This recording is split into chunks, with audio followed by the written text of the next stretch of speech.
Hello guys! For today's video, magluluto po ako ng biko!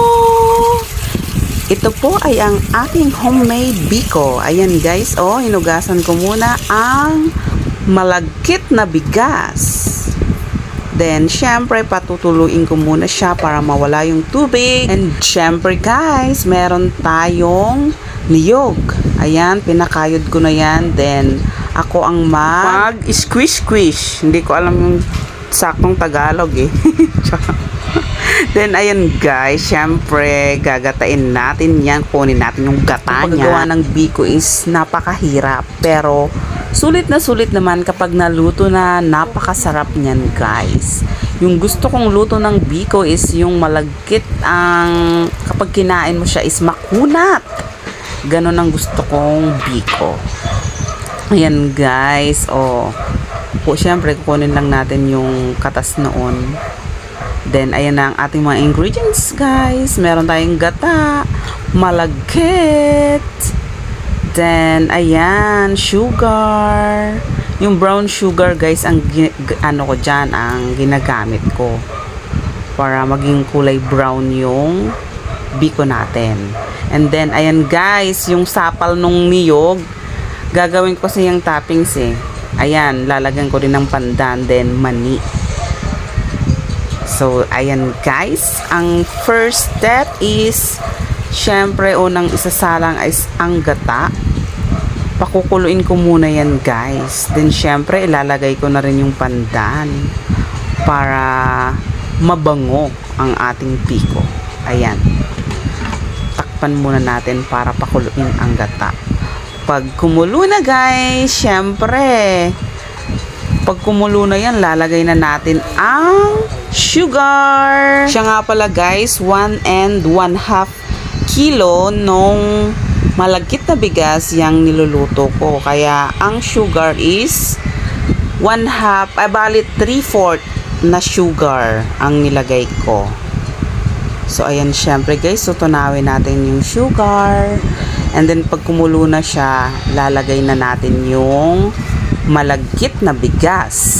Ayan guys. Dahan-dahan lang syempre, wag bibiglain. Syempre, pag binigla mo, magugulat yan. Char! So, ayan guys. Dahan-dahan lang ang pagbuhos ng malagkit. Then, haluin syempre natin. Pasaing lang yung style ko ng pagluluto ng biko guys, para hindi sobrang nakakapagod yung halo ka ng halo. Yan guys, yan na pero hindi pa yan gaanong luto guys. Medyo meron pa siya kasing tubig. Kailangan tuyong-tuyo na siya. So, tada! Ayan na guys. Perfect na itong biko natin. Pinatay ko na yung apoy niyan guys. And then ilalagay ko na yan sa mga Tupperware. Ayan. Lalagay ko na siya. Tingnan nyo naman guys. Diba? Ayan, mainit pa yan guys ha. Pero yung texture niya is makikita mo talagang makunat yung pagkakagawa ng biko. Ganyan na ganyan ang gusto kong biko guys. So ito guys, gagawa muna tayo ng toppings. Ayan, bali magbubusa lang tayo ng sapal ng niyog.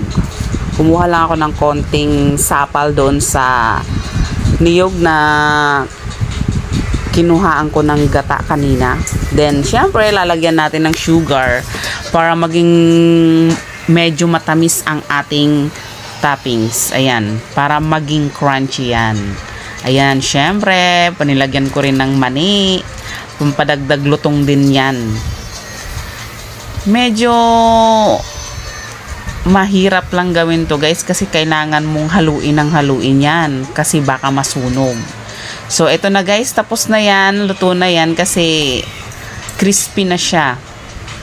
Maganda na yung niya, pagkakaluto. Then guys, ayan, malamig na yung guys yung biko natin, yung malagkit. Then nalagayan ko na sa ibabaw ng crispy na Sapal ng niyog yan. Medyo matamis. May with mani pa yan. So, ayun na guys. Napakasarap ng biko namin. Ang aking homemade biko.